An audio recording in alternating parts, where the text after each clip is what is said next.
peace must be our goal and our guide. And all that we strive for as a human family, dignity and hope, progress and prosperity, depends on peace. But peace depends on us.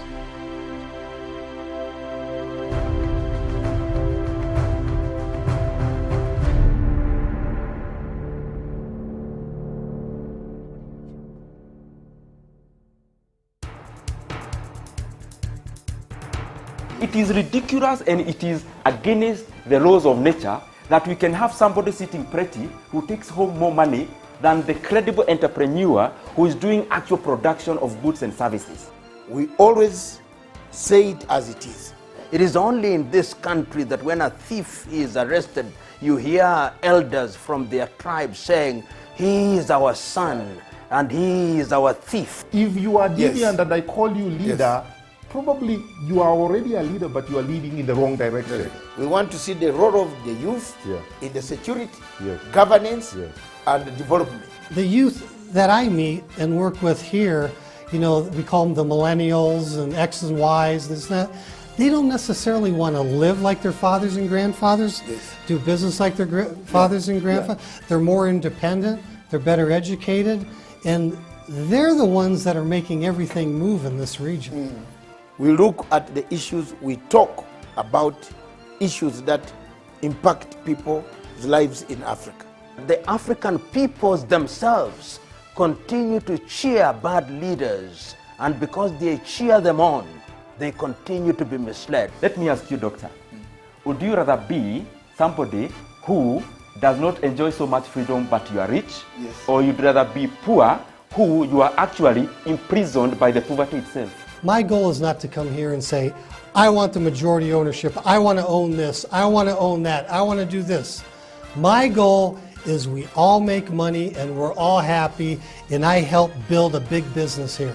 Punchline is for Africa, with Africa, from Africa.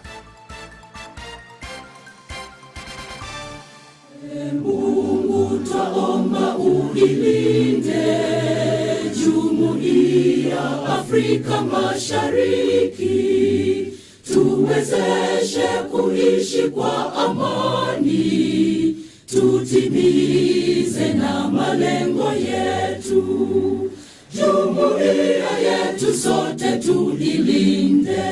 Programu hii tukishirikiana pamoja na Umoja wa Mataifa ni programu ambayo itatusaidia sisi wote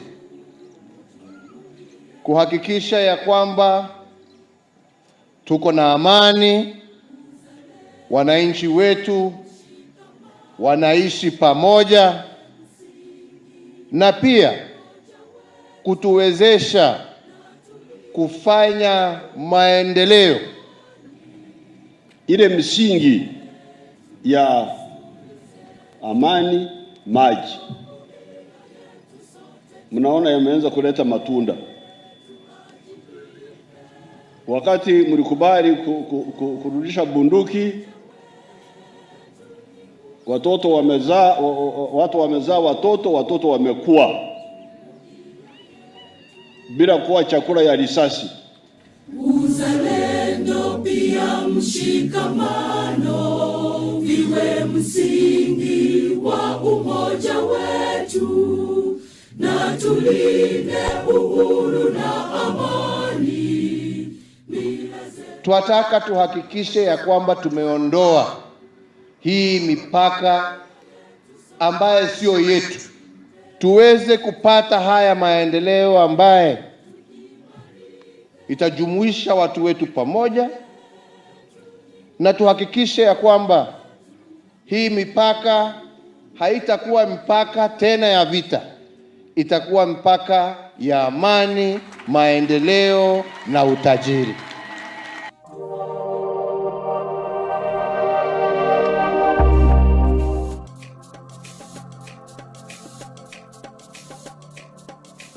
Way back in 1998, the late Secretary General of the United Nations by name Kofi Annan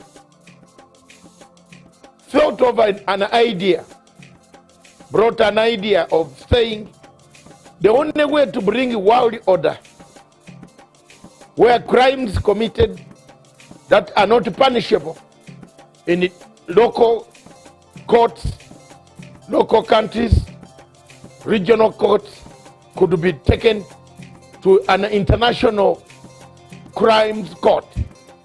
The Rome Statute and Rome Treaty of 1998 July was an offspring of already cooked DSGE intelligence system mechanism to keep Africa under check. Up to date, the French government pays 70% of the salaries of the International Criminal Court, from the porter to the judge, to the prosecutor, and the rest of the other people. This was a project of Kofi Annan and the Kofi Annan Foundation, followed by George Soros as an accomplice of Kofi Annan, brought in by Luis Moreno Campo and the entire system of the West, some countries in the West, to keep check on African countries that did not agree with the policies of the French and to their policies of Western culture. The International Criminal Court Chief Prosecutor Luis Moreno Campo agreed in all this that yes, he has been picking money, extra monies, and we followed the story together with my group in France, powerful investigators in France who worked together with me, and we found out that, truly speaking, Luis Moreno Campo, Fernandez Gumedi, the former judge, the president of the International Criminal Court, laundered money, some coming from American banks themselves. This evidence was put in the ICC. In the case of Bashir versus the chief prosecutor, I filed an application, which I still have, and which I'm going to publicize again, so that people can know that I was right. I've been vindicated because the American friends now have found that my credibility is real, that I was right when I stood up to say this court is corrupt. This court launders money, $17 million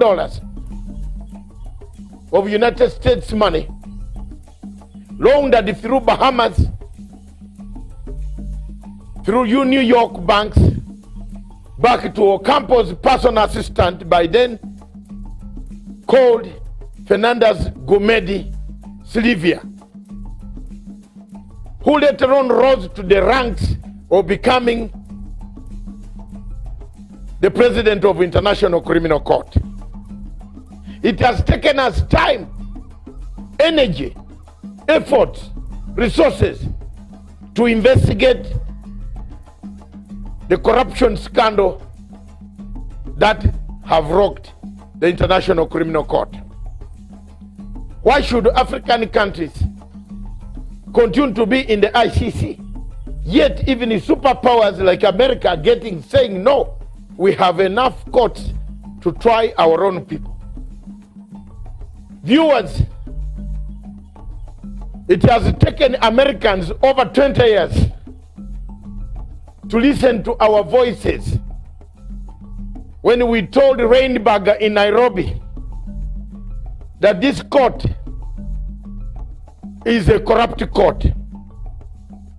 Today, on the eve of September the 11th, I want to deliver a clear and unambiguous message on behalf of the President of the United States. The United States will use any means necessary to protect our citizens and those of our allies from unjust prosecution by this illegitimate court. We will not cooperate with the ICC. We will provide no assistance to the ICC, and we certainly will not join the ICC. We will let the ICC die on its own. After all, for all intents and purposes, the ICC is already dead to us. A case of the Kenyan people these cases in Kenya, the chief prosecutor called Fatou Bensouda put serious statements at the end of the cases, discharge and termination. In legal language, these cases pose a very serious threat in the future. What the people of Kenya can do, and they should do, is today to wrap up the work envelope. Because until this envelope is sealed, thrown in Indian Ocean, the chief prosecutor in the future will come and look for that envelope, use it to incriminate people again. It brings me back to the situation. America is sealing its journey out of the ICC. Why do you wait? Why don't you take this opportunity to seal your journeys out of the ICC? America is quitting, warning that it cannot no longer be a party to such an obnoxious court, a court that has no powers, that talks from this side and vomits from the other side, a court that cuts and pastes evidence, a court that buys witnesses, a court that incites incentives, gives incentives to witnesses of a passport and a relocation, then you tell lies about people. A court that sentences you as per the words there. Why should you leave a country that has a jury that checks on what the judges would do, the excesses of judges, and go to a country, a court that has no jury? Time has come for Africa to think. Do we need this court? Does Africa need this court?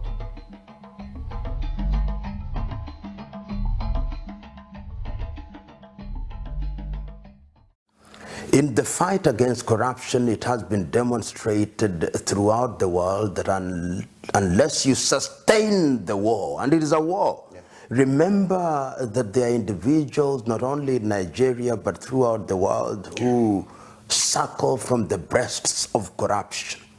And they are not just about to win themselves off the suckling. They must be forced out of it, and they'll fight back. Because there are individuals, even in government, in all sectors of government, who now take their children to school on the basis of money corruptly acquired.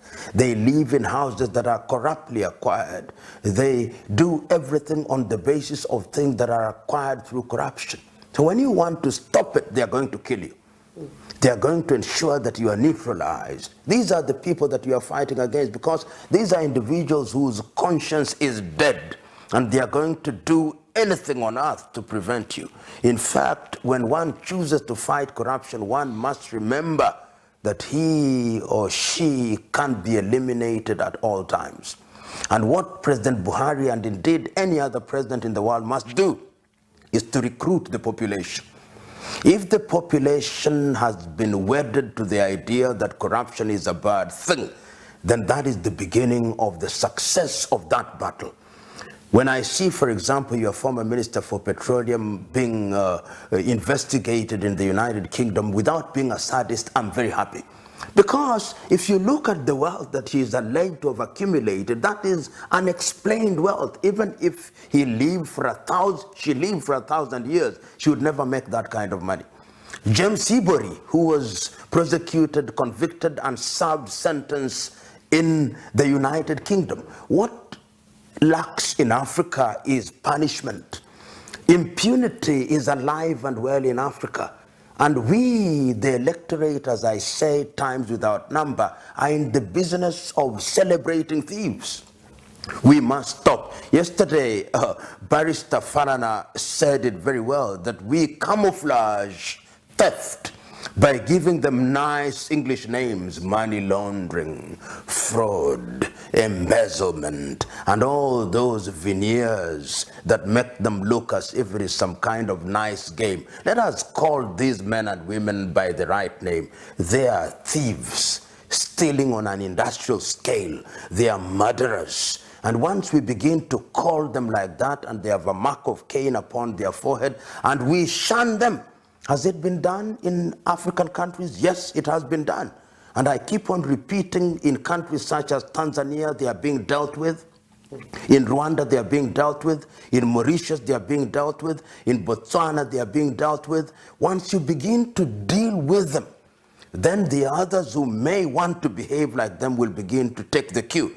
We must, in the nature of things, earn what we earn through the sweat of our brow. That is the only way in which Africa will realize their potential. Many of these individuals who are in positions of leadership in Africa don't want to leave because they are thieves. And they are scared. They are scared that if they left office, they would be prosecuted. And my view is that they should be prosecuted. You know, individuals such as Hissène Habré, who we know what he did, was it in Chad, are a good example to the leadership that impunity will not thrive. Because I've been talking to a friend of mine from the Cameroons who tells me what is happening in their country right now. And other African countries are blind to it. It doesn't even occupy the headlines of the neighboring newspapers of the country's neighbors' newspapers. Yet the Cameroon now should be in the same position as we see the conflict in Catalan in Spain. Yet we are attacking it in page 13 in newspapers in Nigeria, in Liberia, and other countries. Time has come that Africa must learn and realize that the world is not bothered about Africa. The world is only bothered about Africa when they want to take the resources of Africa. Then they bother. They want oil, they bother. And I'm using the word bother in a very deliberate fashion, not in the traditional orthodox fashion. They bother when they want to take our timber. They bother when they want to take our bauxite, when they want to take our cocoa, when they want to take our uranium. But they don't bother about us. They come to our continent without disrespecting the elephant, and they want to preserve the elephant so that they can come and watch the elephant, but they don't care if 100 Africans die. They want to preserve our monkeys. They want to preserve our leopards and our other animals, but they don't care about us. To them, Africa is a zoo of sorts. And until the day that we Africans realize that we are on our own, we are going nowhere. And very soon they are going to shut us out, if they have not shut us out already. We'll not go to the United States of America, we'll not go to Europe, and I'm happy that we are being forced to stay in Africa. Let us stay in Africa and build Africa. I mean, what does Africa lack in terms of resources? What do we lack? If it is solar energy, which continent is capable of producing solar energy to light this continent and the entire earth? If it is hydroelectricity, what can we not generate? If it is minerals, if we wanted to make bombs, if we should, where do they get their uranium from? If it is timber, what don't we have? If it is human resources, we are 2 billion of us, and we are people who have intelligence. And yet we are kept in a constant state of conflict. The Europeans, the French persuading their former colonies that they are more French than they are Yoruba. They are more French than they are Wolofs and Mandinkas. The British persuading us that we are more British than we are Ibibio or Yoruba. And of course, when we find ourselves in that schizophrenic state, then we engage in internal conflict and they sell their arms to us. Tell me, which African country makes guns? None. I think Africans must recognize that bad governance is harmful to their very well-being, not only for the current generation, but generations yet to be born. This is a continent that has always had potential. These are a people that have always had potential. But since we regained our independence from the colonialists, African leaders in many countries have consistently demonstrated that they are not working in the interest of their people. And that is sad, because many of the individuals who occupied positions of leadership are still beholden to the colonial masters. We see former French colonized nations leaders who are beholden to Paris, those who are colonized by Portugal beholden to Lisbon, those who are colonized by Belgium beholden to Brussels, those colonized by the United Kingdom beholden to London, and the single country that was colonized by Spain, Equatorial Guinea, beholden to Madrid. And this is tragic. Of course, currently, many African leaders are getting beholden to Beijing, and progressively the United States of America in Washington. The net effect is that the African agenda is being sacrificed to the detriment of the peoples. And we have examples which are live as I speak. The problems in the Cameroon, the problems in Togo, the problems in South Sudan, the problem in Central African Republic, in Mali, in Mauritania. And these are sad things. And the tragic thing is that the African Union appears to be helpless in this situation. Africa has been victimized by systems of government which we do not understand and which are not serving us well. And the time is now to wake up and to begin to find African solutions to African problems. Is it doable? Yes, it is. But we must wake up from our slumber, because those who are in positions of leadership are quite comfortable with the situation as it is. We must have something in the nature of an Arab Spring. The Arab streets woke up and they told their leaders, you are going to do that which is in our best interest. Unfortunately, some of the gains made after the Arab Spring have been clawed back. And that is a lesson for us, that if you regain your independence, you must remain eternally vigilant, because the forces of reaction are very persistent. You know what is amazing about the African Union, which is the immediate successor of the OAU, is that it's beginning to let Africa down. I was amazed about a month ago when Zimbabwean president, whom I respected in his early days as a freedom fighter and as a man of vision and intellect, when he went to the African Union and made a donation of $1 million, and the African Union accepted it, in a situation where the people in Zimbabwe are suffering, where there is almost 80 to 90% unemployment.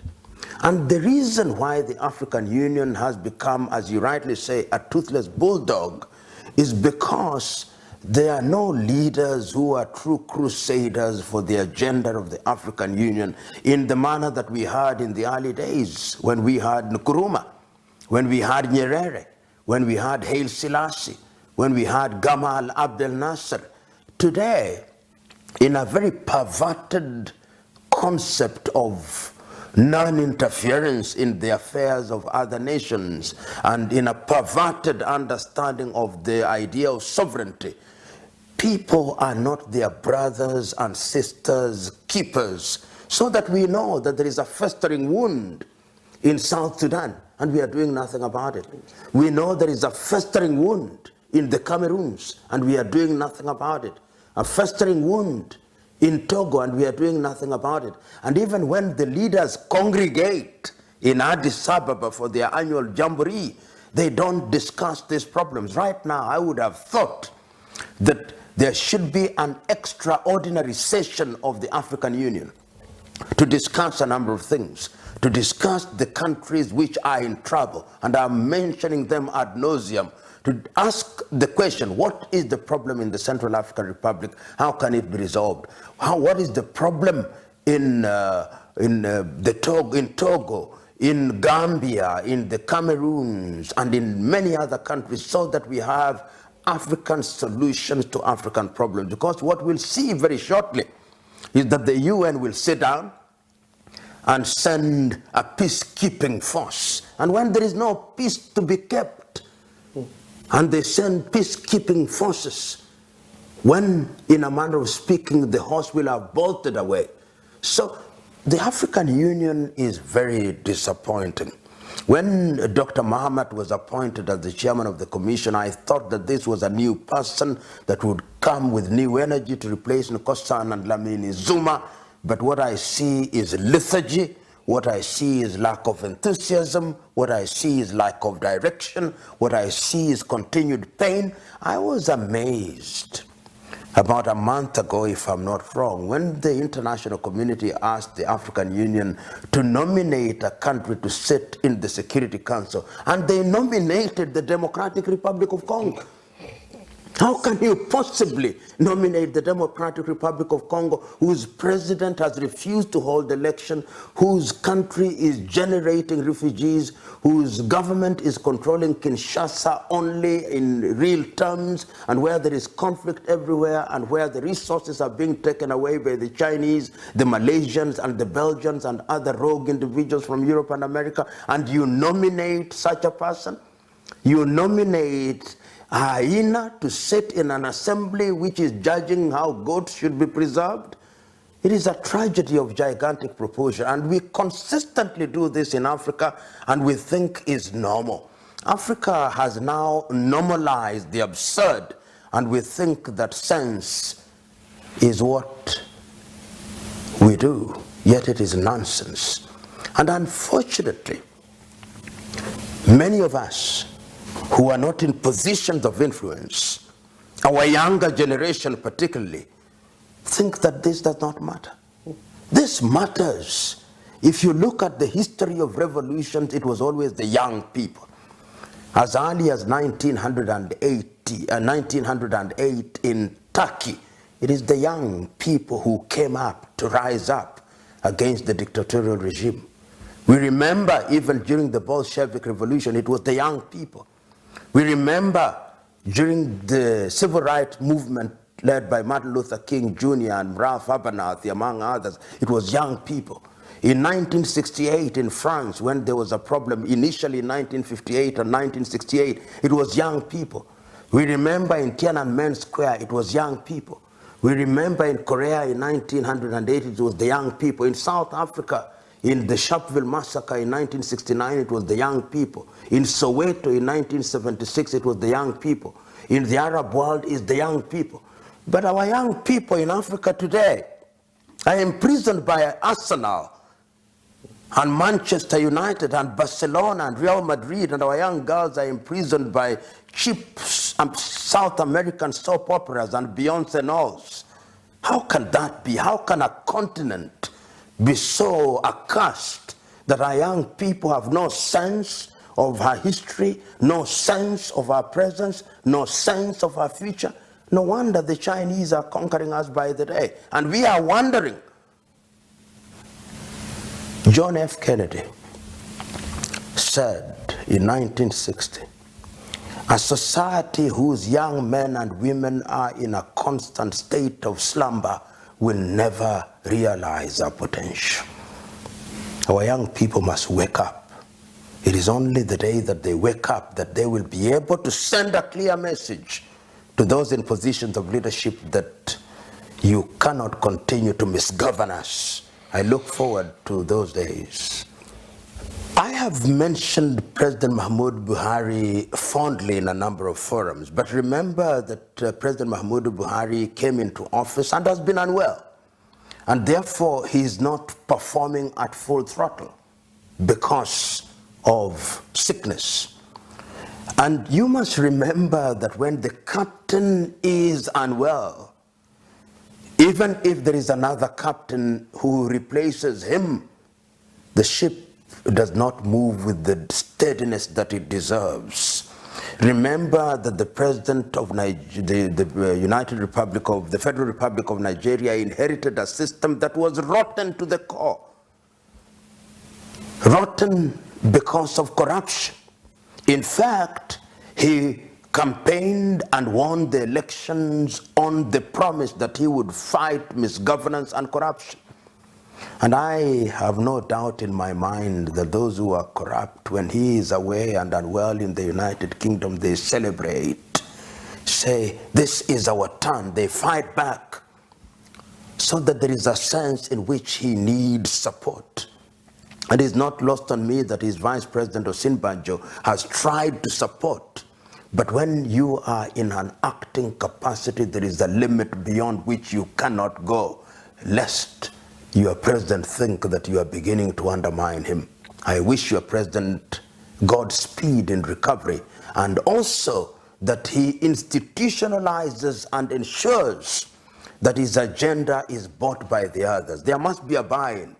If you look at the whole concept of religion, even if you want to give it a spiritual dimension, in the Christian religion, Christ had a message from heaven, but he sold it to 12 others, and there was a buy-in. And that buy-in is what has seen Christianity spread over a period of 2,000 years. The Prophet Muhammad had an agenda. He said he went to the mountains and he was told, Ikra, read, and he read and came back with the agenda, and he sold it. He tried to sell it in Mecca, it didn't sell very well. He went to Medina, sold it to his Sahabas, and ultimately Islam spread. In other words, what I'm trying to say, that throughout the ages, no matter how good your idea is, that idea must be sold to others, they must buy into it, and that is how you institutionalize the idea. You cannot be a lone warrior in this matter, because the children of darkness hunt like a pack of wolves, and they will devour you if you are alone.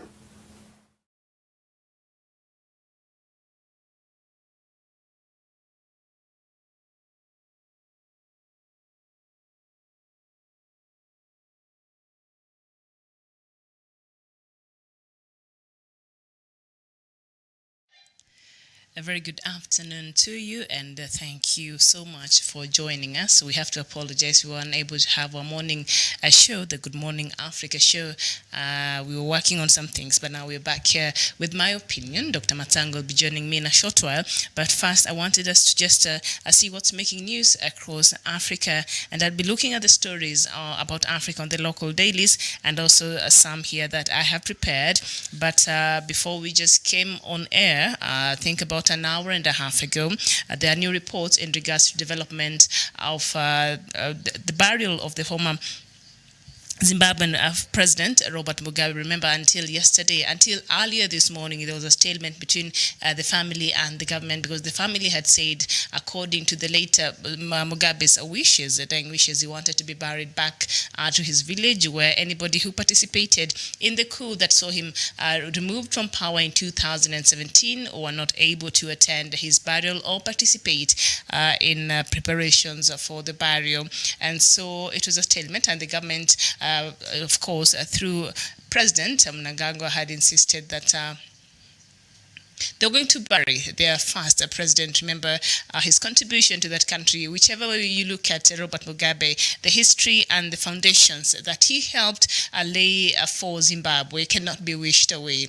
Maybe it became bad and towards the end of his leadership, but we cannot wish away and assume that he did not do much, because his contribution in laying the foundations of Zimbabwe earlier, after fighting for the freedom of the country, and later on becoming its first black prime minister and later president, really is something that is enshrined in the history of Zimbabwe as a country. And so the government had wanted for him to be buried at the Heroes Acre in Harare. That's where even his first wife, Sally, was buried, because she also contributed greatly during the struggle for independence after they were married in 1961, and so... And then later on, Mugabe going to jail for about 11 years. The child that they had together died while Mugabe was in jail. He was refused permission to go bury his son. So it is like that. So, but right now, just an hour and a half ago, there are new developments about his burial. And now, Zimbabwe's former president, Robert Mugabe, will be buried in the National Heroes Acre Monument in the capital, Harare. His family has confirmed. A family spokesperson and nephew, Leo Mugabe, says the date is yet to be determined before that there will be a public ceremony at the state cemetery in Harare on Sunday, followed by a ceremony at Mr. Mugabe's home village. Mr. Mugabe's family and the government had earlier disagreed, of course, over the former strongman's final resting place.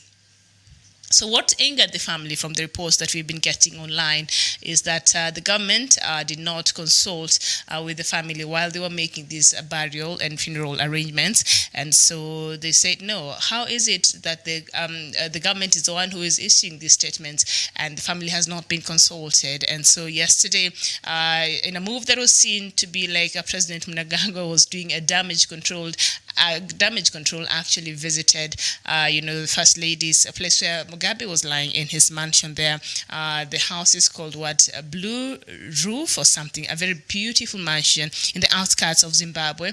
And he went there and he had a private conversation with the First Lady. It is assumed that President Mnangagwa was, trying to convince Grace to just allow, remember, the final words rest with Grace. She is the wife of now later President Robert Mugabe. So President Mnangagwa went there and had a conversation with Grace, and it appears he was able to convince her to allow the body of the former president to be laid to rest and to be interred at the Heroes Acre there in Harare. But what the family has said, fine, they will allow, because the government initially had announced that the burial was going to take place on Sunday. But after that agreement, I think they were able to come to a compromise. Fine, we will allow his body to be laid to rest at the Heroes Corner. But what we are going to do now is on our part as the family, it is going to be a very private affair, so nobody's outside of the family and very close family friends. I think only those who are going to be allowed to actually attend the real burial. And the family has not given the date for the real burial. They were suggesting perhaps Monday or Tuesday. So it's not quite definite. So perhaps maybe after the end of today or tomorrow, we would have known the exact date that the former President Robert Mugabe will be buried. But now, new developments there. As I have mentioned, former President, now late Robert Mugabe, family and the government have come to a compromise and have agreed, the family has agreed that he will be laid to rest at the National Heroes Acre Monument in the capital, Harare. But the family, on the other hand, has said only them are the ones who are going to participate in the burial, and he's not going to be buried on Sunday. So there you go. Former President Robert Mugabe still remains very, very controversial, even in his death, and maybe why the family has chosen to just take care of the burial in the way that they have.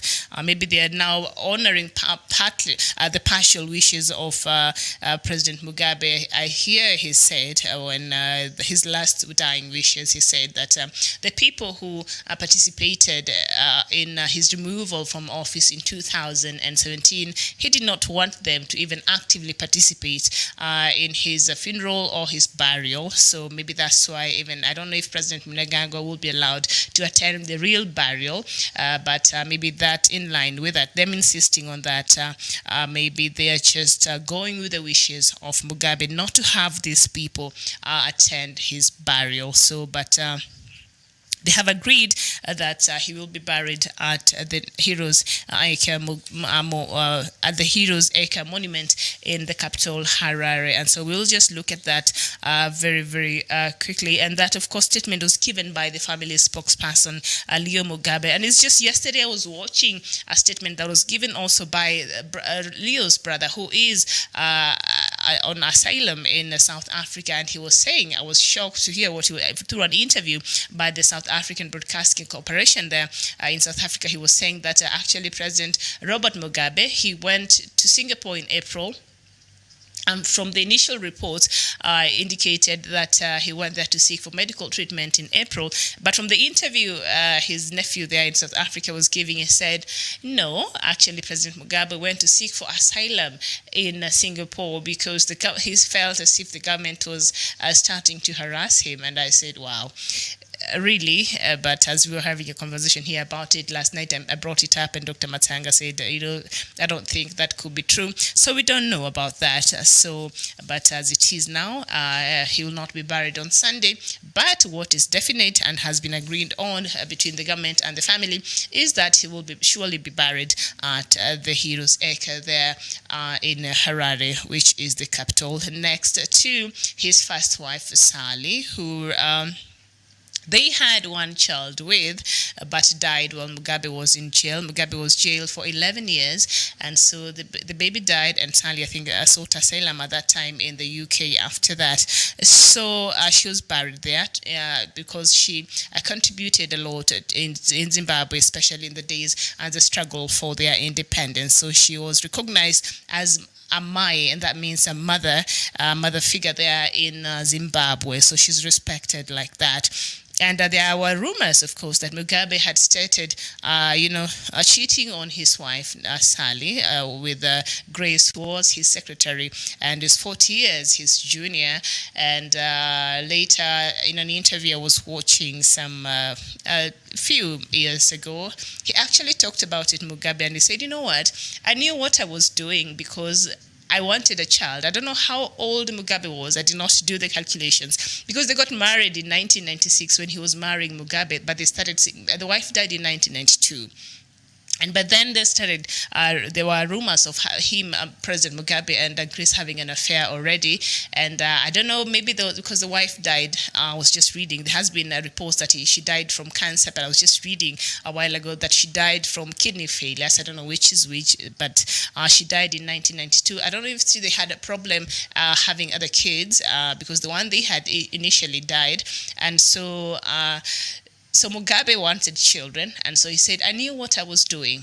I knew I wanted children, and so I knew what I was doing. So that is the statement he gave when he was being asked why is it true that he was having an affair while he was still married to his first wife, who is now late as well and died in 1992, Sally. He said, you know what, I wanted a family, and so that explains why Mugabe has younger children. He has 3 children with biological children with Grace, and of course Grace came with one son who she had with another guy before they got married, because when she was having this affair she was also married, so she came with a son from a previous marriage. But of course I think Mugabe adopted this son, so together they had 4 children, but 3 of them are his biological kids, and his first biological child with Grace is a lady, of course a girl, and then follows those 2 boys who I think right now are young adults, who I think they're the ones that are quite famous because they are normally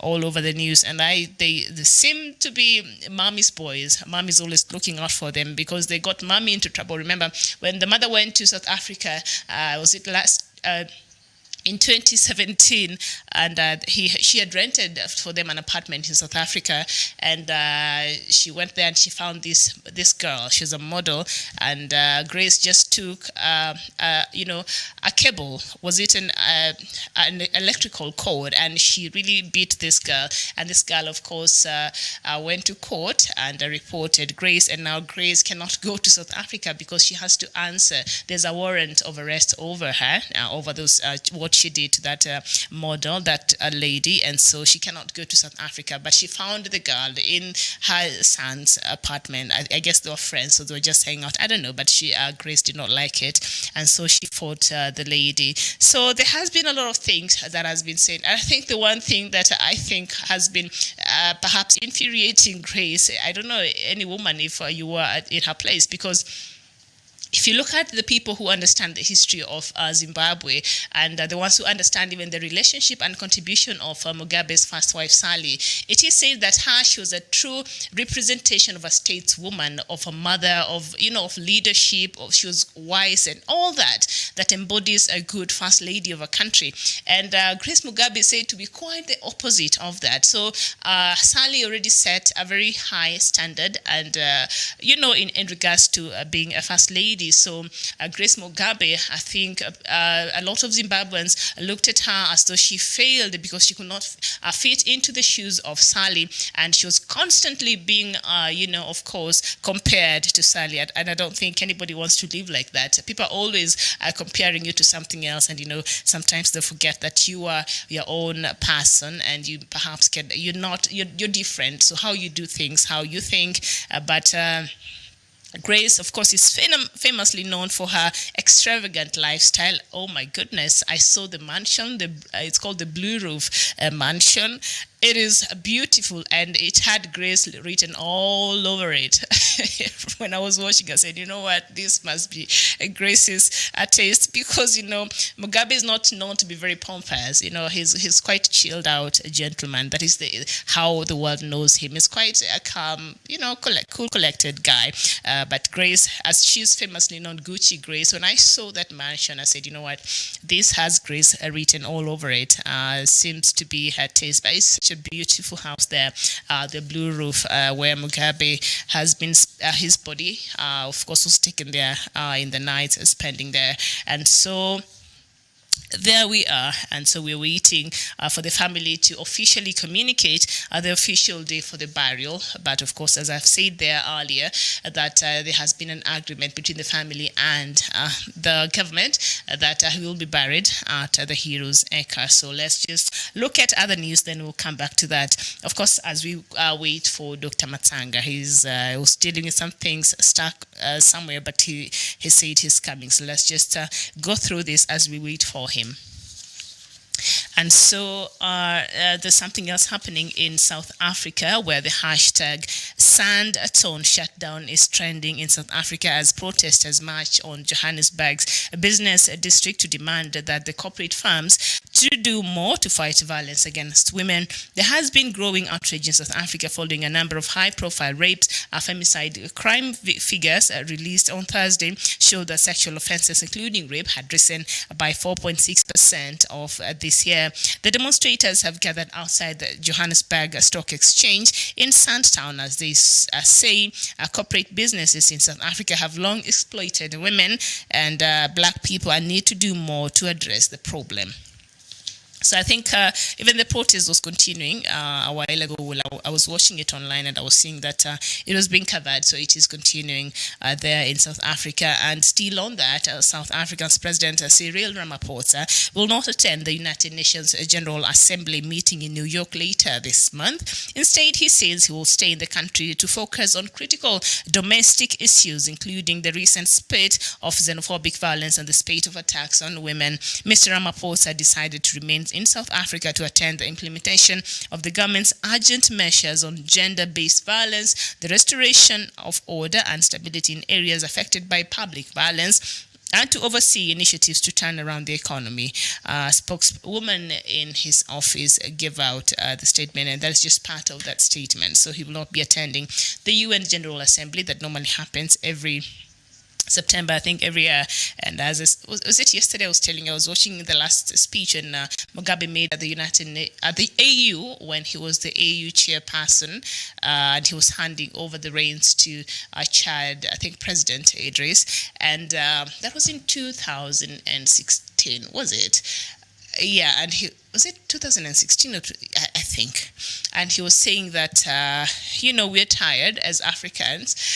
We have 54 countries, and we are in our a huge population here, but we do not have a representative. All the representatives, he said, they're all white people at the United Nations permanent members. So you're saying no, it cannot be. We need somebody there to go and represent us. because Africans, when they go there, it's just a formality. And he said, until when? We cannot keep telling us that United Nations is a body that stands for equality, and yet as Africans, we're not being treated as equal when we go there. And so he said, for African nations, for them, it has just been a formality. You just show up and show that your country has attended, and show your support through the contributions that each member state does to support the activities of the United Nations. But when they make suggestions or things they want changed at the United Nations, they are never really implemented or changed. So those are some of the issues that Mugabe even had with the running of the United Nations as it is currently, as it is right now.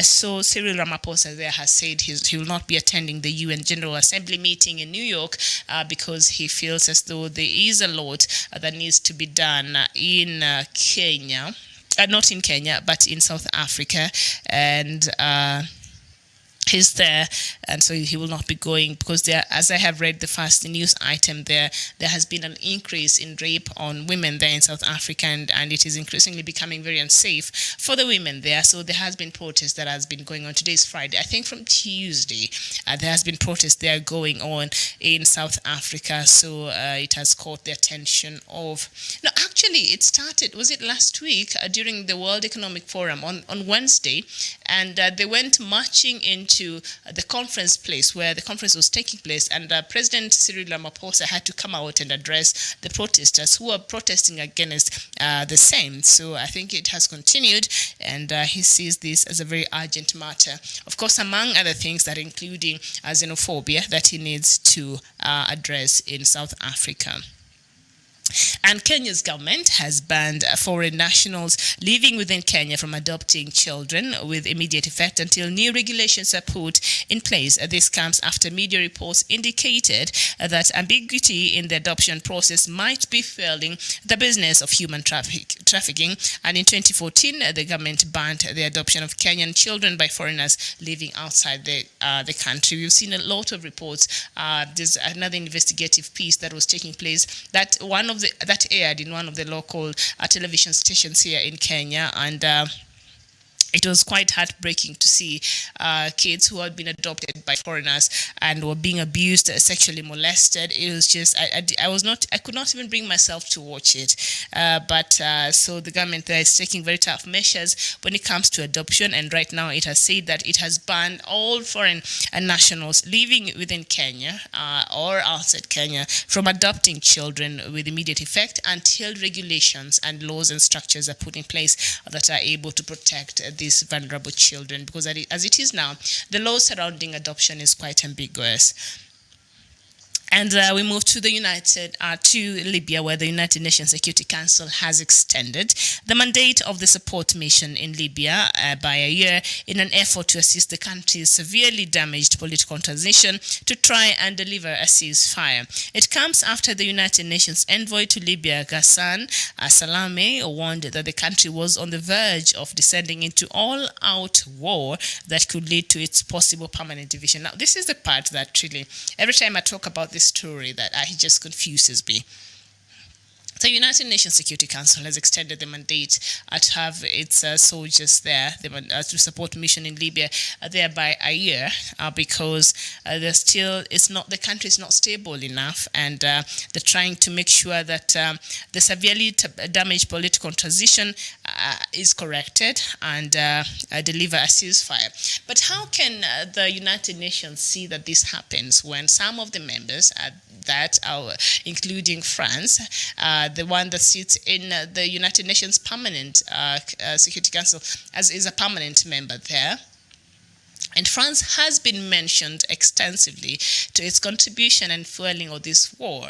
It is said that France, with Egypt and other countries, are actually supporting the renegade Khalifa Haftar against a government that is fully backed by the United Nations. And so United Nations is here telling us it has extended a year so that its forces or its mission in Libya can find a lasting peace and some sort of level of normalcy embassy there in Libya. What is this? It's quite oxymoronic. When you have the same members who have powers to change and make some of these policies there in the United Nations, like France, who has a veto power and it's quite powerful in the United Nations Assembly there, being the ones who are actually in support and fueling this war.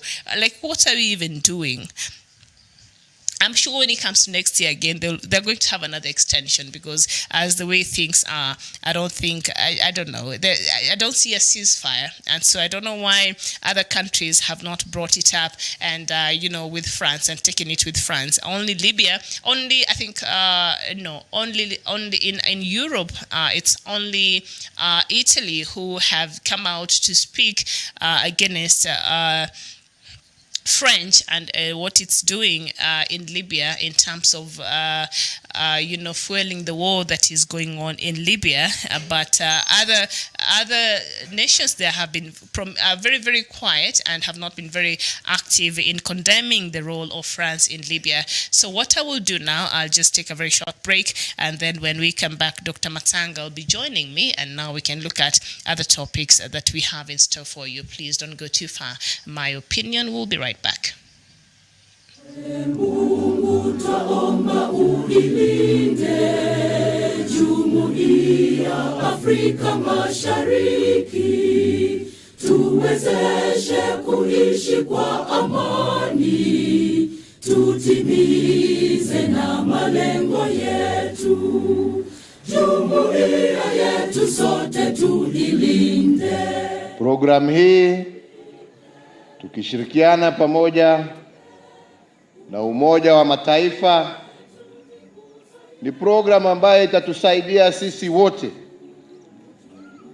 kuhakikisha ya kwamba tuko na amani, wananchi wetu wanaishi pamoja, na pia kutuwezesha kufanya maendeleo.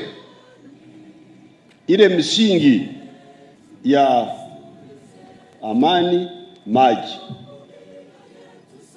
mnaona yameanza kuleta matunda. Wakati mlikubali kurudisha bunduki, watu wamezaa watoto wamekuwa bila kuwa chakula ya risasi.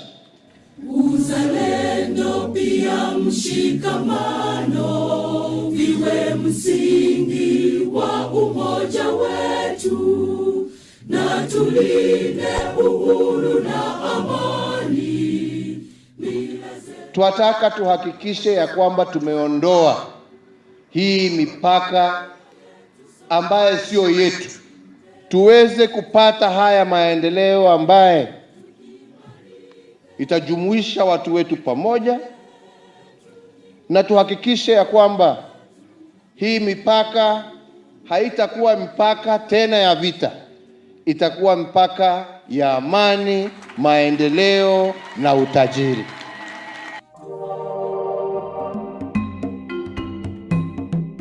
Thank you very much, viewers.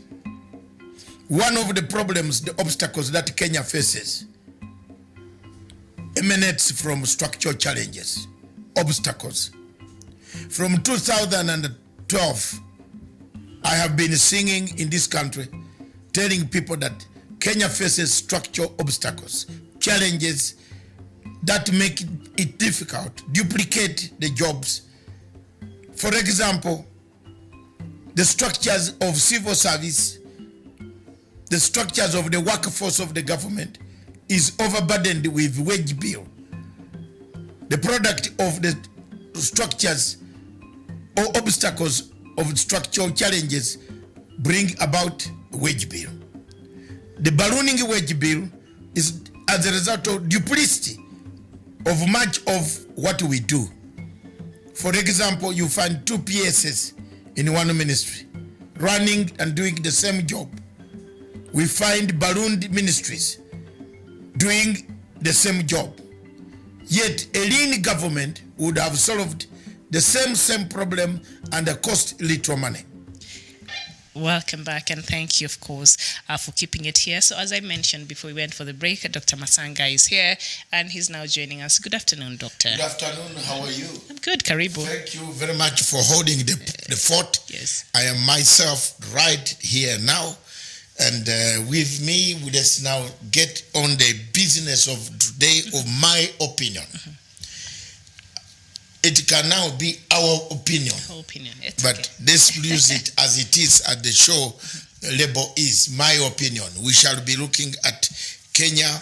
We shall be looking at Museveni and the President Uhuru Kenyatta meeting in Karamoja. I hope there's one thing that I want to emphasize on the question of Kenya. If I believe Kenya will copy quite a lot from President Museveni on how he has actually handled the question of, I've been praying for that. Are you the one who advised the president? Yes, but I've been talking. Yes, because you've been talking for about 2 years. Yes. I've been talking about this. That why can the government of Kenya go and seek this? I have even put it in writing on several occasions in different forums. That go and seek what is. How did Museveni control Karamojongs, who used to maraud and kill animals, rob animals, rustle animals down up to Mbale district in Sironko, kill people and take animals, turning them into a very productive unit. They grow crops, they grow cash crops, they now grow food crops. They even export, let's say internal export, because we used to look at Karamoja as another frontier. You needed a visa to arrive in your own country because it is for God, for us, but for ourselves, it's for ourselves. So I am very, very thrilled, but I very impressed by what President Kenyatta did yesterday to go across and find for himself what can be done. There is quite a lot to learn from that place. There's quite a lot that these guys can learn. By removing this, that area can develop into a very big tourist enclave between Karamoja and Turkana and West Pokot. Instead of these behaviors here that we see of people marauding cows, taking cows, slaughtering people, let's change this East African community. Let's change, let's integrate. There's quite a lot to benefit. And that is, I am happy at last the president took some of the things that I've been saying here. He's around there, and that he is able to learn quite a lot from there. Yes. And I hope he takes his security officers across there, see how they collected the guns. Kenya has got a very good standing army. Look at that. This is water. That is water, Museveni. This is some of the water that was generated that was misused. We built dams. We did not steal dam money. Dam money in Erengayo Marakwet was stolen. He transformed a bandit ravaged area into a productive. He said whether Human Rights Watch can talk about human rights in Karamoja, Museveni said he doesn't care about human rights.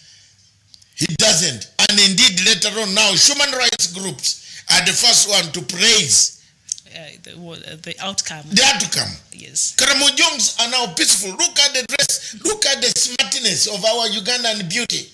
Look at it. On that clip that has just gone there. This was a country that everybody feared. A place where we have diamonds, we have oil, we have gas, we have so many things there. But you could not. Very good gold that is found on the rivers. Very nice rivers flowing in Karamoja. But there was one problem that you could not do.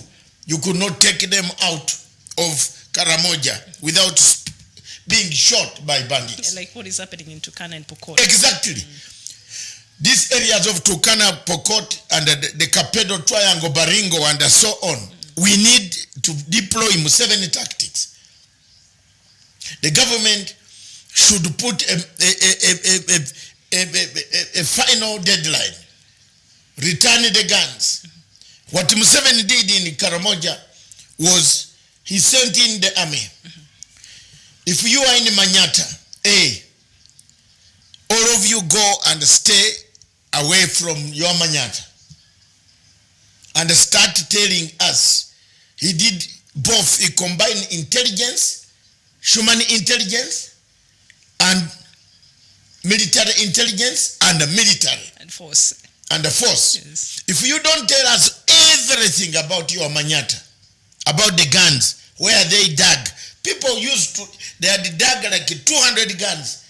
They put plastic and oil. Plastic, you know, polythene paper. You dig, you put a hole, you can hide a gun and put in oil, it can stay there. Because oil does not rot. They're smart. Yes. Yeah. So 200 guns, 20 guns, 50 guns. And I don't know, because in the Kenyan scenario, what is happening between Pokot and Turkana, a lot of times it has a lot of politics in it, and it is, fueled by the politicians and their rhetorics. I don't know about the Karamoja. Was there politics involved in? Yes. Whenever you could touch Karamojongs, they say you are now touching our people. Our culture. Oh, our culture. We have preserved our culture. We don't want you to touch. There was that. Human Rights Watch would say Karamojongs are being marginalized, killed. And to the colonial, post-colonial, and the colonial, pre-colonial and post-colonial governments tended to look at Karamoja as a buffer zone for insurgency and a bad area, neglected, marginalized. They let them go with that type of habit. And what the president did, I hope President Uhuru Kenyatta will learn this and leave a legacy. If you can only do the last 2 years left, change a road between Kapedo, let people kill us on a Tamaka road. Let this road, another road highway. Let's go like, if America has got the Wild West,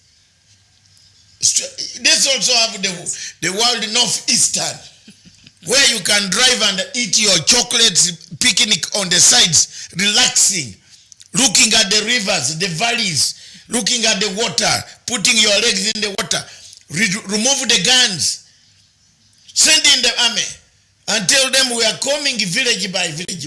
Well, I bring the guns.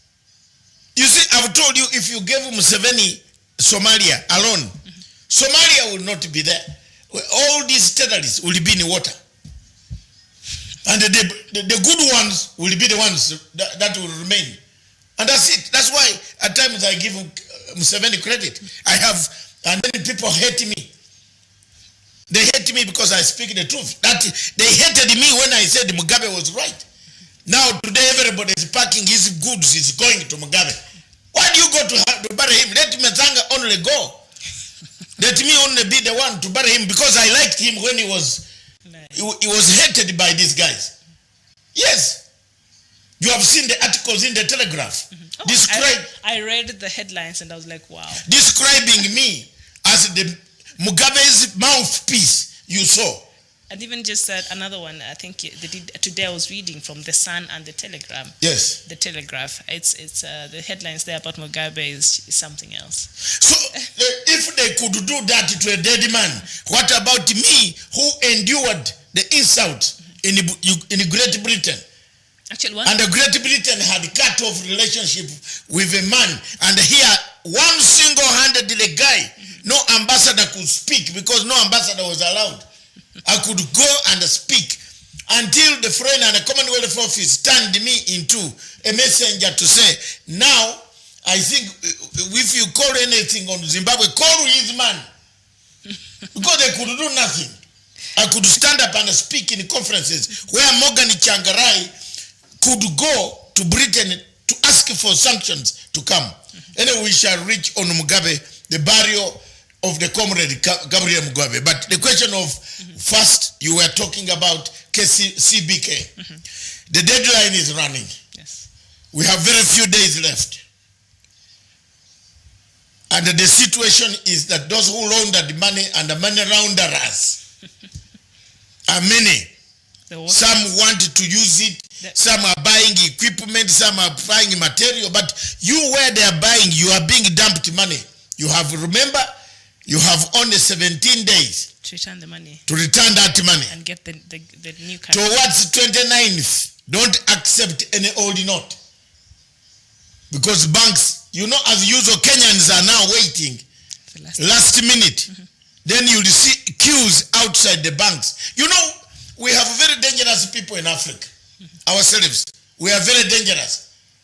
We wait until 29th is when you'll see every Kenyan running to the bank queuing. Oh, I have to change some money, I had it. You know? Mark you, after that, there is no more money.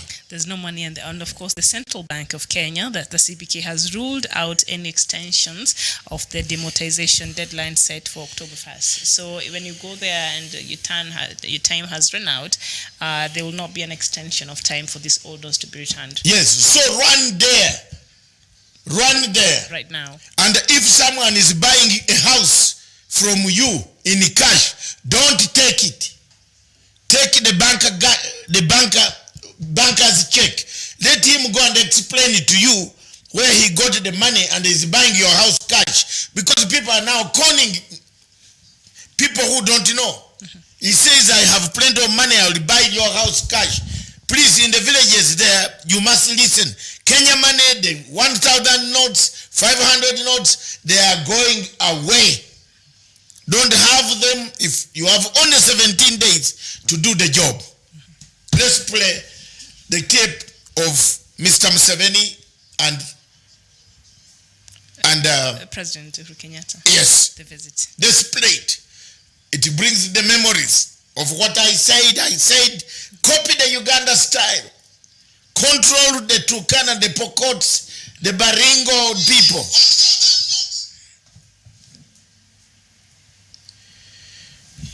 Mungu twaomba uilinde Jumuiya Afrika Mashariki, tuwezeshe kuishi kwa amani, tutimize na malengo yetu, Jumuiya yetu sote tuilinde. Programu hii tukishirikiana pamoja na Umoja wa Mataifa ni programu ambayo itatusaidia sisi wote kuhakikisha ya kwamba tuko na amani, wananchi wetu wanaishi pamoja, na pia kutuwezesha kufanya maendeleo. Ile msingi ya amani, maji,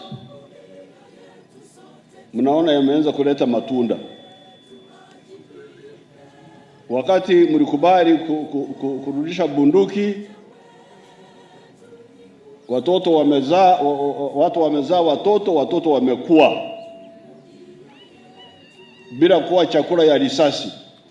Uzalendo pia mshikamano viwe msingi wa umoja wetu, na tulinde uhuru na amani.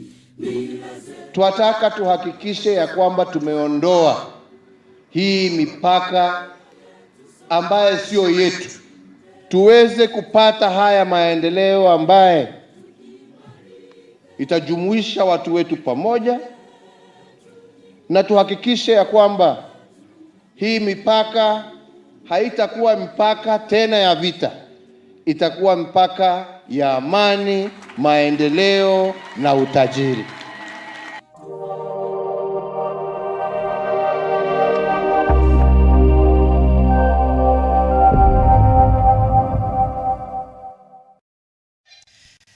Thank you very much. The images there, it's quite, I haven't seen CS Somalia for a while now.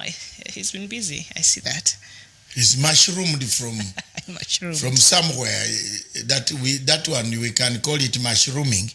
He arrived from from somewhere and was able to arrive in style.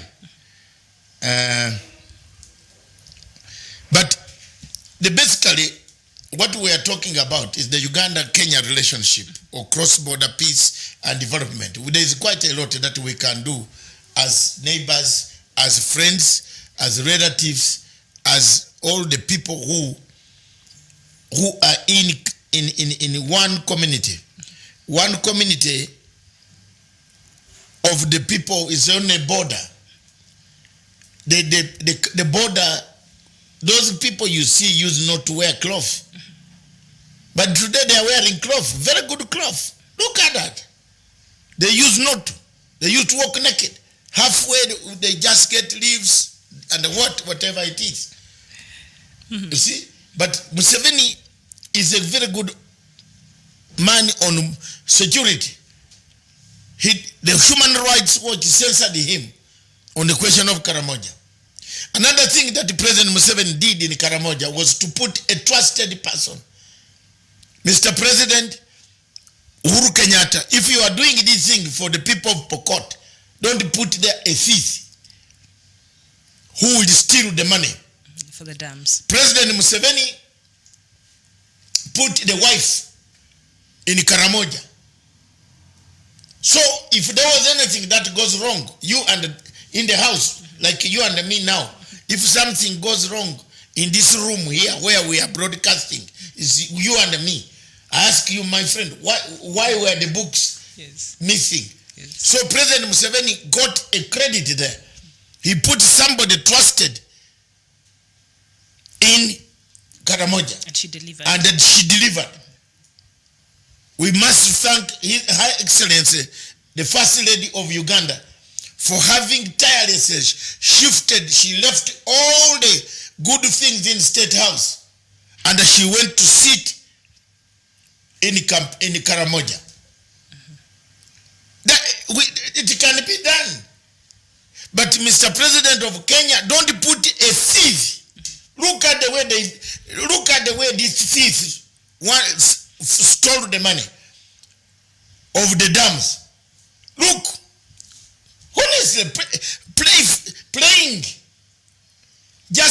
with words, we lost money. We lost 21 billion. We lost it. Someone came and said it is not 21, it's 7. Even the 7 we lost. People in Kenya, in Keio Valley, because I'm talking this frankly because people think that there's no, whatever I talk nonsense. In Uganda, it is there. Don't tell me democracy, because you can eat your democracy if you want. You eat it. Where you find that democracy is not there, why do you want to stay there? I don't want. I can go and stay in London or Harare or South Africa or Kenya or Tanzania. Tanzania, every day the Minister of Foreign Affairs is on my line. Because I do quite a lot of things. He said, you are doing marvelous work for Africa. The Minister of Foreign Affairs, ya Tanzania mwenyewe.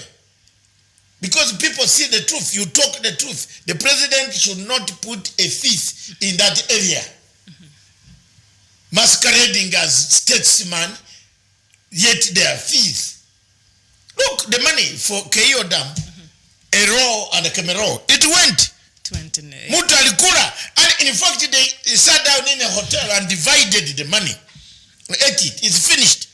That Minister of Finance, it is. Have you heard about the case anymore? Imeenda namna hivyo. Until you will see him, opening his consultants. Or thieves. On what? Finance? Yeah, on thieves. You can open. In fact, even the World Bank can give him a job to rehabilitate him. So that they teach him new tactics of thieving. The World Bank? Yeah, they can. He was from there. He worked with them. So he came. He will only tell them Kenya, just the situation was not very good, politically victimized. Can I return my case? Unlike me, Matanga, who lost his case, his job in Sky News for defending Uhuru and Ruto in ICC, I lost my job. In ICC, the man called me from here, I tell you my sister, and looked at me, he said, calculate how many years left on the contract. Have you seen how bad it is? We shall pay you, but with effect return our equipment. Yeah, because of ICC. You were in Kenya when you were receiving that. I received the call, yeah, to go. They cancelled. Some Kenyan wrote to to Sky News to say, you know what? The man is also working on witnesses. No, the news broke from, it was all over the whole world that David Nyekora Kimatanga exposed the witness OTP4. So my boss said, boss, I thought you were working for us. How did you end up? I said, but I'm a consultant. No. The man said, yes, you're a consultant, but a consultant doesn't pay money from the heaven. We pay the money and the image. So how are we going to travel when ICC institutions that the British government has said they recognize it is fingering you for having exposed witnesses? Say, doctor, you are my friend. I gave you this job. I'm sorry. The head of Sky News, Foreign News, my good brother Adrian Wells, may you live longer, because we did great things. We are the first people who interviewed that late Mugabe. The only English station allowed to interview Mugabe was because of the love Mugabe had for me. I lost my job. Of how much? Do you know how much it was per annum? 225,000 pounds. My job was bigger than the Prime Minister of Britain's salary. As a consultant, per annum, 225,000 pounds per annum.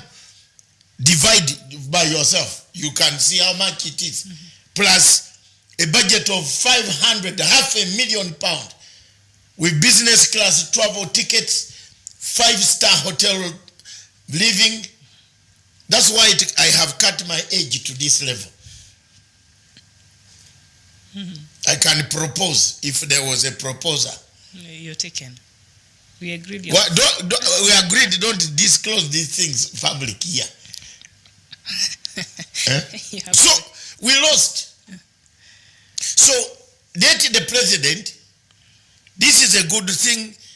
In Uganda, things are working. Across Kenya, things are not working. They only work in Lodwar. They only work in Kapenguria. But they don't work inside the villages of West Pokot. Let these guns be removed.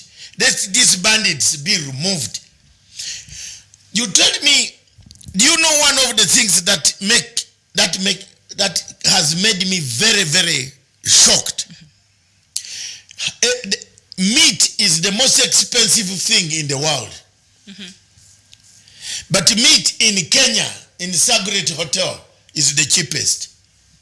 Can you tell me, explain why? Try.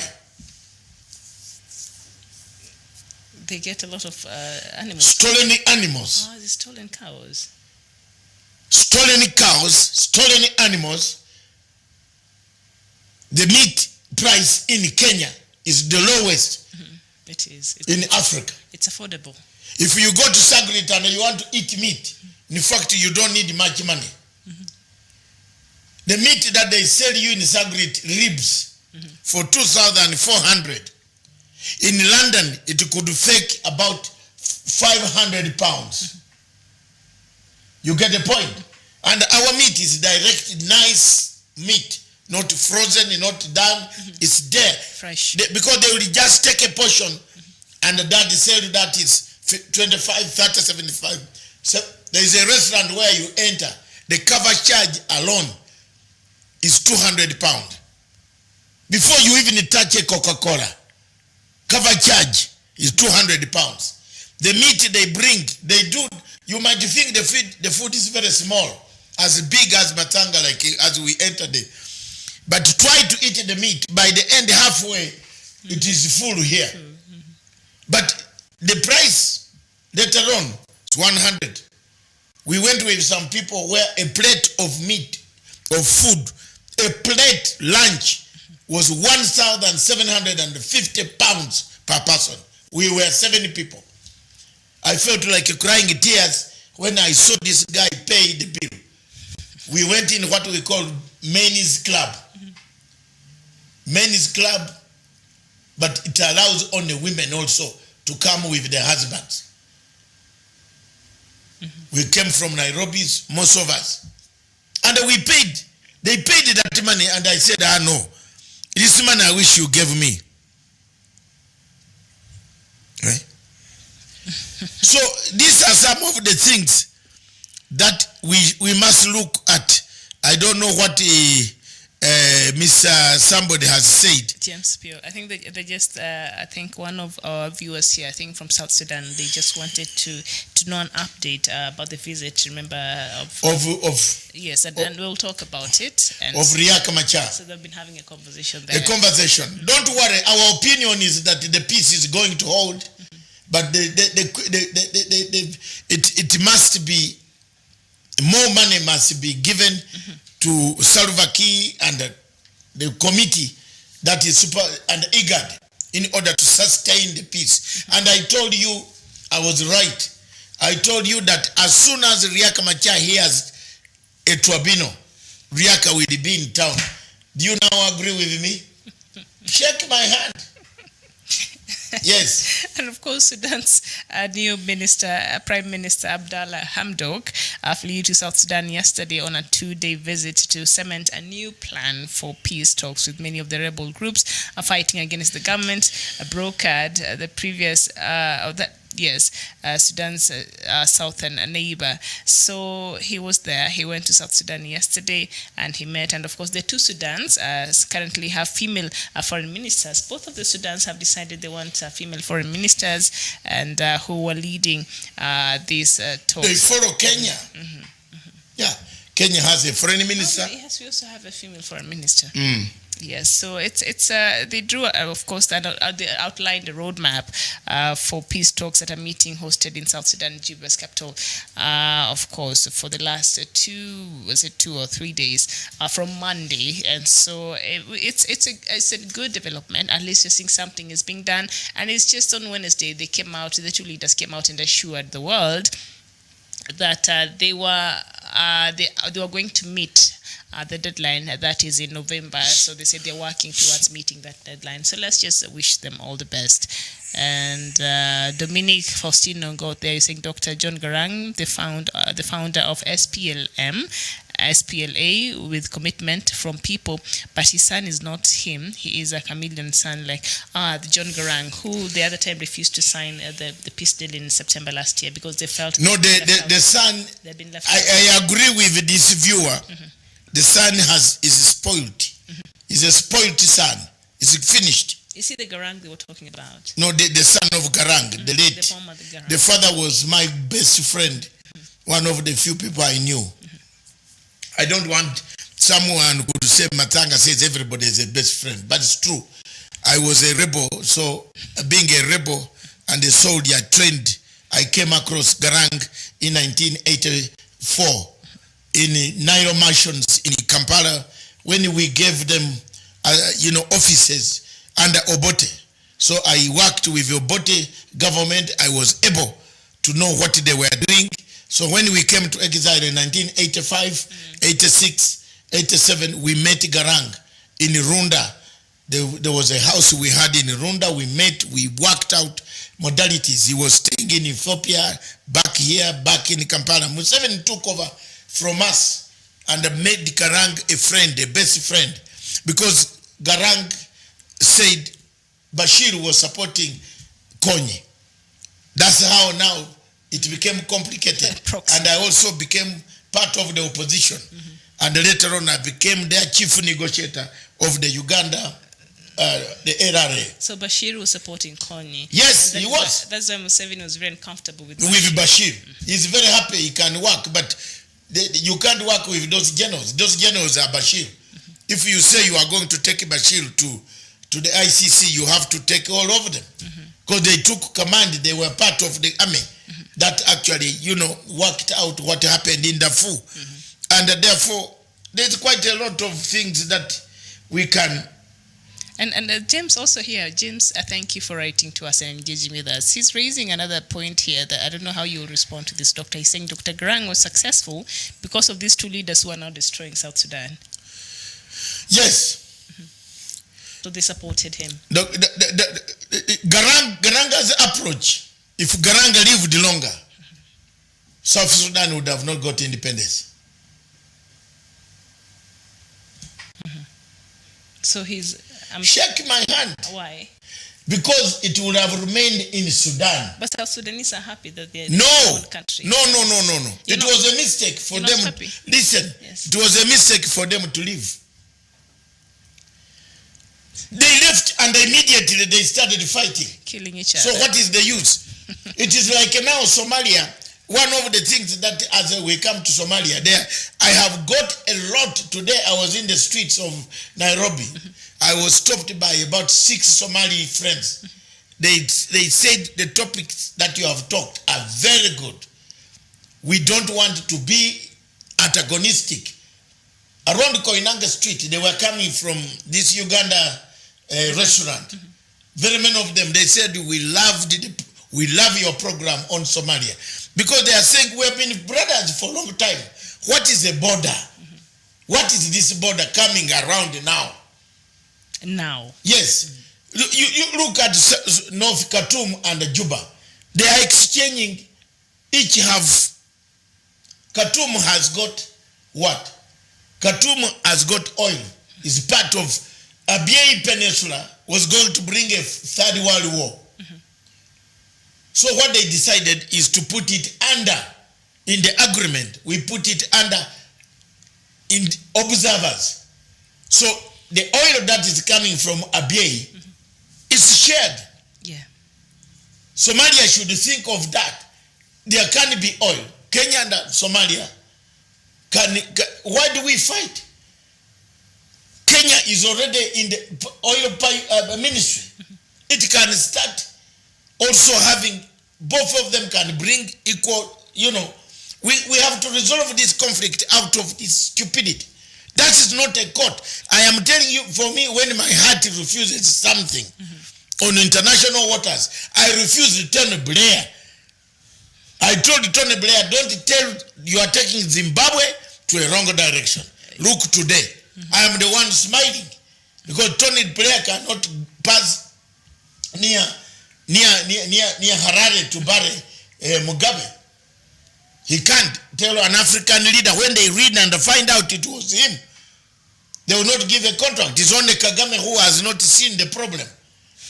But soon when I also meet Kagame in one of these functions, I'll tell him you have put a man who will overthrow you. I'll also lima ye. Kagame. Yeah, no, italima nani Tony Blair. He should not get a job here. Kagame. That guy is the one who brought Zimbabwe to where it is.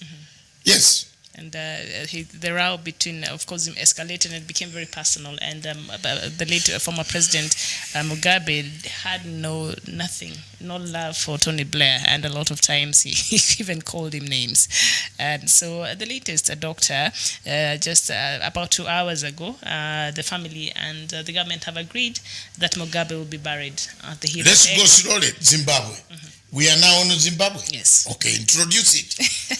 So Zimbabwe's former president Robert Mugabe will be buried in the National Heroes Acre Monument in the capital Harare. His family has confirmed. Family spokesperson nephew Leo Mugabe says the date is yet to be determined. So in a nutshell, what they're saying is he will be buried, yes, because Mr. Mnangagwa had to go there and do damage control yesterday and try to convince Grace, and then she agreed, fine, he will be buried there. But the burial will not happen on Sunday. The family will decide when it will happen, either Monday or Tuesday, and it will be a private family affair. We know why I had to pick a phone call and call Leo. Leo is my age mate. No, I'm actually slightly older than Leo by age, a few months. I said, Leo, why do you want... In life, there was a controversy. In death, you want to create a controversy. Let's take one route, the route of saving the face of our comrade. It was very ugly. They all listened to me. This morning, I was very, very angry when I got a message that Amai is refusing, he doesn't want. This is a technique. It's a technical thing which they are doing because Emerson will be going to the United Nations Security General Assembly. So they don't want Emerson to be present. But Emerson is the head of state. I told Leo, no, that's not correct. Mugabe is not for Zimbabweans. Mugabe is above all an African. If you people cannot give Mugabe a decent burial, there are so many African countries that are willing to take on Mugabe and give him a decent burial. It's when they went back, he said, don't quarrel. Because the more he quarreled, the more tears started coming out this morning. Because I said now, there was a controversy.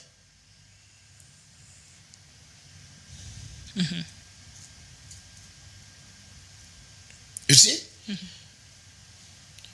There was a controversy. Now he's dead. You want to create a controversy. Someone was even saying they will bring a casket. In African culture, you can't bring us a coffin. You will be killing the people. That they wanted us to pray for the coffin only. Then why are people flying? You paid $4,000 to fly to see a coffin. Why can't I see the coffin on TV? I refused. I told them no. Yeah, I shouted. Me, you have never listened when I'm shouting at this president, Mnangagwa. No way. We have been together 19 years of friendship. I'm not a Zimbabwean, but 19 good years of friendship, I've been a loyal friend. Even when they wanted to kill him, I told him they are coming for you. I was the last man who knew where he was. Even when I'm in Nairobi. So why can't he listen to me also? If they want to bury, as long as it's buried in the acre, Hero's acre. Yes, that's it. His first wife is lying there. Why are you taking him there anywhere? Why do you want the spirit of Mugabe to come to kill our children? We are going to manufacture from today. In African culture, that's very bad.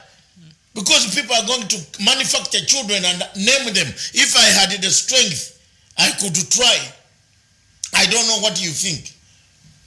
That is not in my place to give an opinion. So I will leave that. Today is Friday. I will leave that. You better also relax a bit. That is for the Ministry of Home Affairs. And I'm Miriam, it says, the Ministry of Home Affairs. Home Affairs will take care of that. In Zimbabwe, maybe I better get. You need a Mugabe. You have to have a Mugabe. Yes. I'm sure there will be several. And I think the world was shocked as I was reading the headlines from the Telegraph or the Sun, and they were saying the tyrant has died, and the photo, of course, of Grace Mugabe seated next to the coffin, and they were wondering why the President Mnangagwa went to Mugabe's house and did not arrest Grace then, because she's told from the government of Zimbabwe $1 billion, and they're wondering why President Mnangagwa went there and did not get hold of Grace. These white people. How do you? For us in Africa, we don't arrest.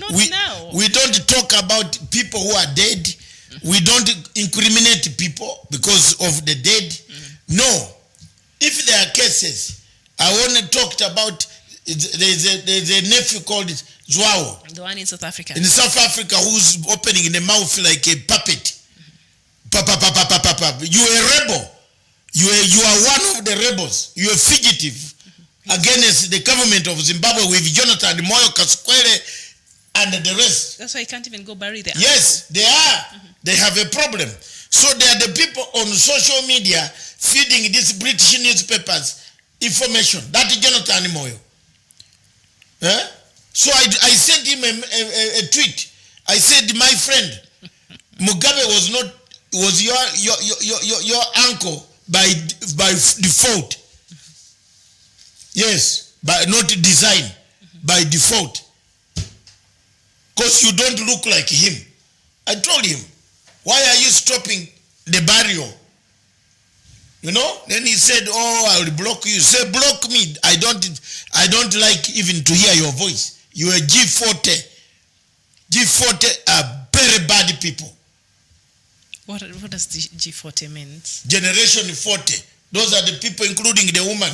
They wanted to grab power and kill others. Then the army saw that. The army came in to clean the mess. So whom do you blame? But for now, they should let Grace mourn. Yes, everybody, including me. But, I'm sorry, Grace, I have forgiven her.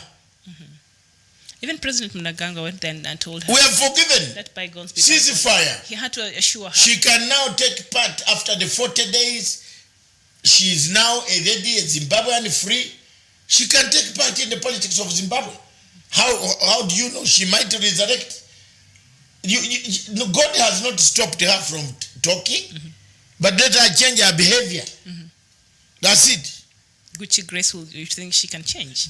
She must change. You know, one of the problems is that when you come from a family, at times, which has no toilet, and then you see a toilet somewhere, you want to overuse it.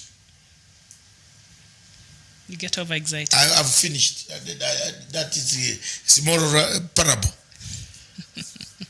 People overuse it. You want to go back to see how this water can flush. And then in the process, you break the chain.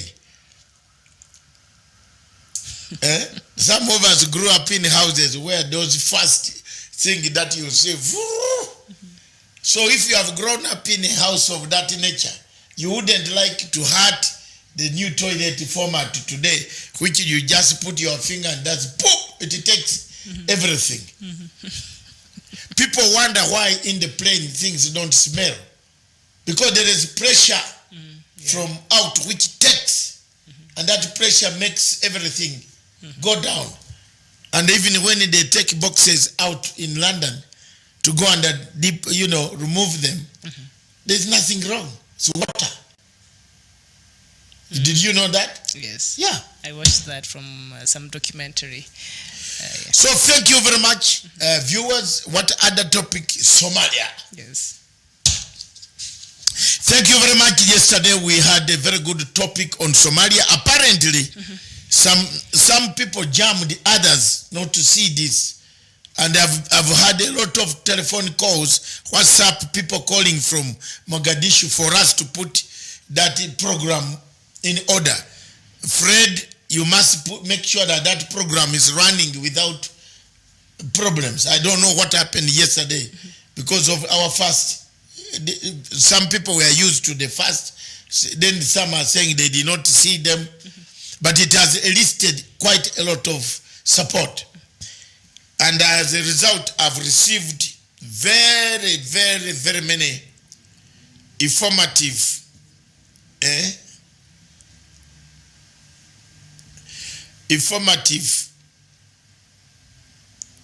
information from Somali nationals who have given me. Now we know why Norway is involved in Somalia.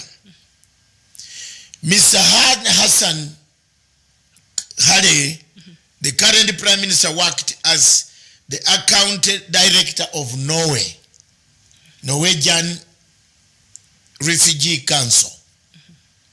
The Prime Minister? Yes. He's at the center of this storm. Yes. Now it appears. And then a regional director for the Horn of Africa, for Norwegian aid, that aid. Then he went further. My sources, investigative sources, yesterday left and went to the University of Edinburgh. We looked for his information. He has never studied in the University of Edinburgh. This is a case for Somali to table. The Parliament of Somalia must table, ask their Prime Minister to give them their CV. He is not and has never been a student of Edinburgh University. Somali people wake up and listen to this. His CV to get a cabinet, to be a prime minister, he put on, it is prosecutable under Somali law for somebody to fraudulently obtain papers from a university he never attended. So Mr. Haye, I am on you. More to come. More to come. I've discovered you never attended Edinburgh University. So you better tell President Afamijo why you have become a prime minister when you did not, nobody in the University of Edinburgh knows you. So he falsified his academic papers. Academic papers.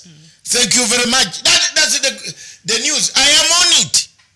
If anybody thought that when I start something I give up, I am on it. This man, the prime minister, is a George Soros product. Now a Norwegian product. That's why Norway is involved in the Somali oil deals. So there you are. All right. Thank you very much for the information. And there are so many things that are happening. And meanwhile, the first lady of Somaliland was in Kenya. I managed to bump into her a few minutes ago while she was going, I think, to that Somali restaurant. She did a very good interview, but I said, hi, madam, I'm Dr. Matsanga. Said, oh, yes. We met at AU sometime when she was working in one of the agencies, the UN. She was in town and she praised the efforts and said she will help in Kenya, making sure that Kenya does not go into the ICJ with Somalia. So good news, we want to persuade both countries to sort their problems outside the court. Otherwise, the way I see the weekend going, I want to wish you well, all of you, Miriam. Thank you. And I will return it to you. For me, the paramount thing is my uncle to be laid to rest. I want to wish all of those who are driving down, those who are flying to that capital, I want to wish you good luck. I want to wish everybody to do what is supposed to be done.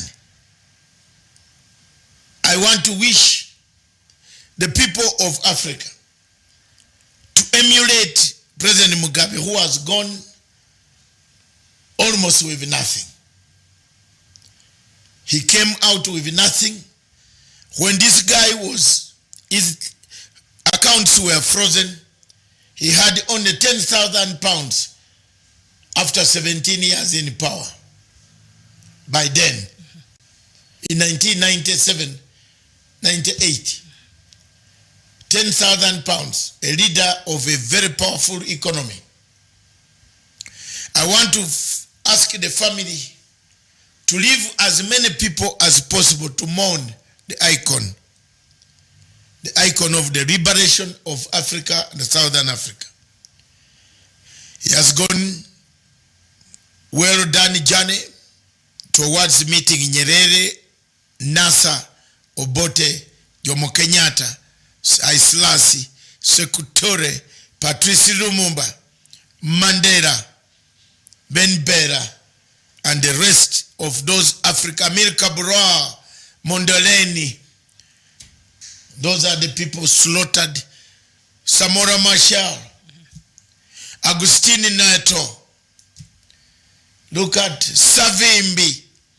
Look at those. I can mention them. I think you have endowed a moving dictionary on Africa is here. You've forgotten Ben Bella. I have said it. You have? Yes, Benebera. Okay. I said it. We've lost quite a number of people. We have lost Tom Mboya. In Africa back here, we lost very many people, nationalists, who have been murdered. Those have been killed. Siadi Bare and the people like Nimeri, they helped in the liberation. And we have Anna Sadat.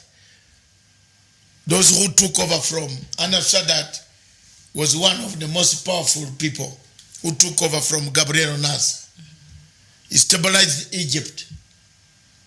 And we have Baba Tafawa Balewa of Nigeria. We have one Sankara, Thomas Sankara.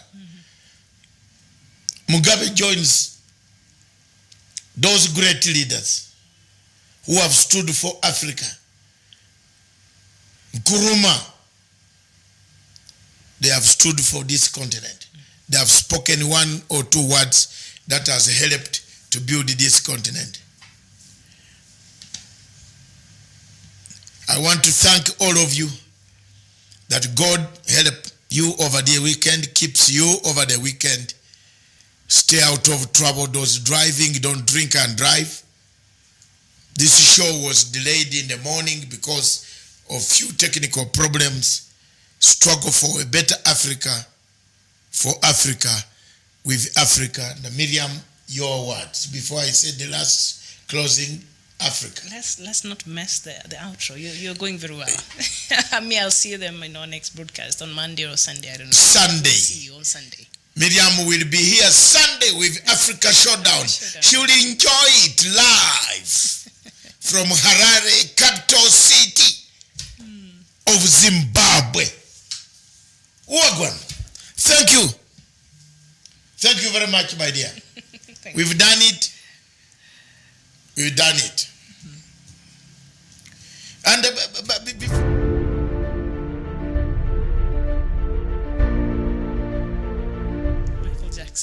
Michael Jackson, when he sang this song, "We Are the World," to liberate South Africa. We are the world. Bob Marley also sang a very nice song when it was yes, Bob Marley getting its independence. Yes. We fight for our freedom. November 18 revolution movement. We have the ones from New York. We are gonna we revive. I'm a member of that. Thank you very much. God bless you.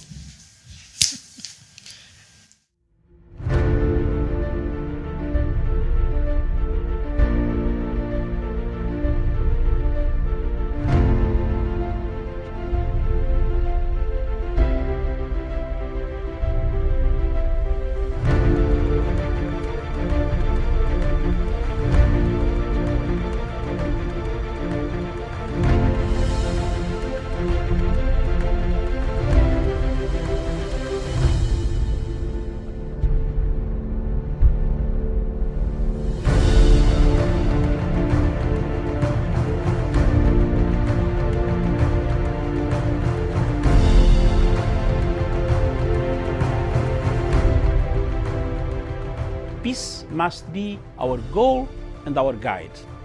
And all that we strive for as a human family, dignity and hope, progress and prosperity, depends on peace. But peace depends on us.